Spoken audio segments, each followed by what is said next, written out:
Ako nga pala si Roxanne, hindi tunay na pangalan. Grade 11 ako nung makilala ko si Sam, hindi rin niya tunay na pangalan. Umpisahan natin noong grade 10 ako nang may nag-friend request sa akin sa Facebook hanggang sa nagkaka-chat kami. Dahil na rin siguro sa curiosity kaya nag-try akong makipag-chat. Basic information lang yung mga pag-uusap namin like ilang taon, anong school, grade, at kumustahan na rin etc. First time ko rin nagkaroon ng chatmate dahil wala naman talaga akong interest sa social media at masyado akong focus sa pag-aaral. Ewan ko ba, pero hindi makukumpleto ang araw ko nang hindi siya nakaka-chat. Gumagastos talaga ako sa load lagi dahil wala naman kaming wifi sa bahay. Worth it naman dahil sumasaya ako. Naglalaan din ako ng oras para lang makachat siya. Siyempre, hindi ko pinapabayaan ang pag-aaral ko. Lagi akong top sa klase. Dahil din kay Sam, natutunan kong mang-stalk. Lagi kong binibisita ang profile niya at tinitingnan ang mga pictures niya.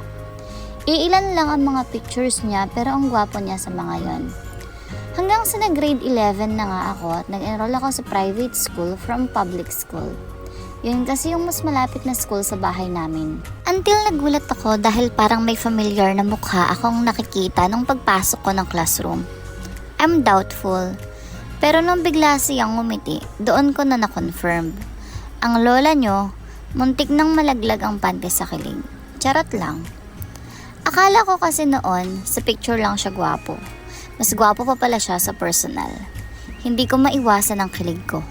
Lalo na nung unti-unti akong pumapasok sa classroom. Alam niyo yung pakiramdam na nag-i-slow mo ang paligid? Well, yun na yun lang naman yung pakiramdam ko. Exaggerated na akong exaggerated. Sino ba naman ang hindi kikiligin kung yung kachat mo lang noon is nakikita mo na in person ngayon? 'Di ba? Section A nga pala kami at medyo puno na yung classroom nung dating ko. Kaya naman sa bakanting upuan malapit sa pinto ako pumuwesto. Habang sa kabilang side naman si Sam. Maya-maya lang ay dumating na din yung teacher namin na nagpakilala din as our advisor.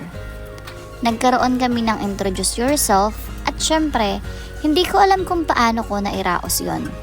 Ang alam ko lang, may kasamang kaba yung pagsasalita ko. Until Sam's turn came.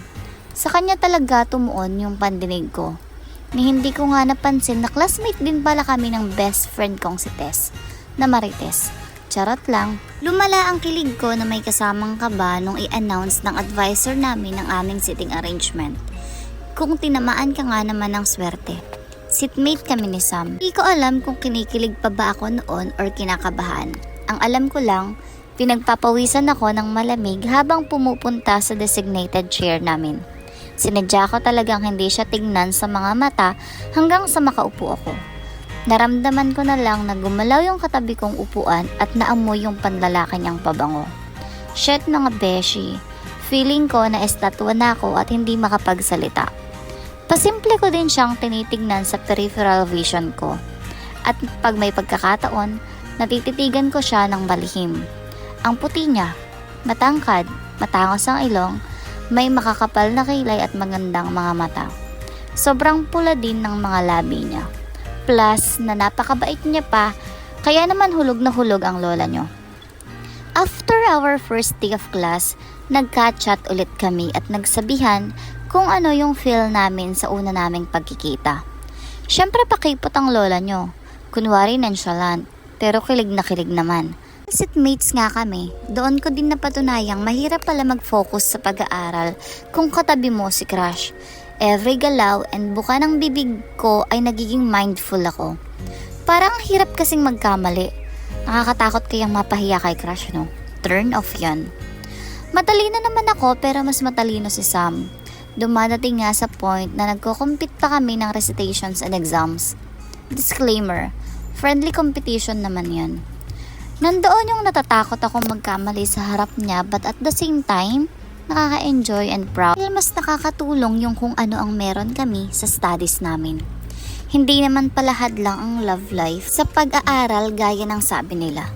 Nagpatuloy ang ganoong setup namin ni Sam. Magkukwentuhan pag wala pang teacher, friendly competition sa studies, at magchat-chat naman pag nakauwi na.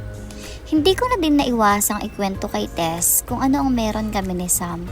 Pero si Besh, ang sabi, delulo lang daw ako. Naisip ko tuloy na baka nga, pero iba kasi yung feeling ko. I don't know. Mas naging close pa kami ni Sam sa isa't isa. Minsan pa nga binibilhan niya ako ng pagkain sa kantin at laging hinahatid sa sakayan ng tricycle tuwing uwian sa hapon. O diba, ang haba lang ng hair ko. Feeling ko tuloy, bida ako sa K-drama at yung leading man is baliw na baliw sa akin. Kasi naman, hindi lingid sa kaalaman ko na badaming nagkakagusto at nagpapapansin sa kanya.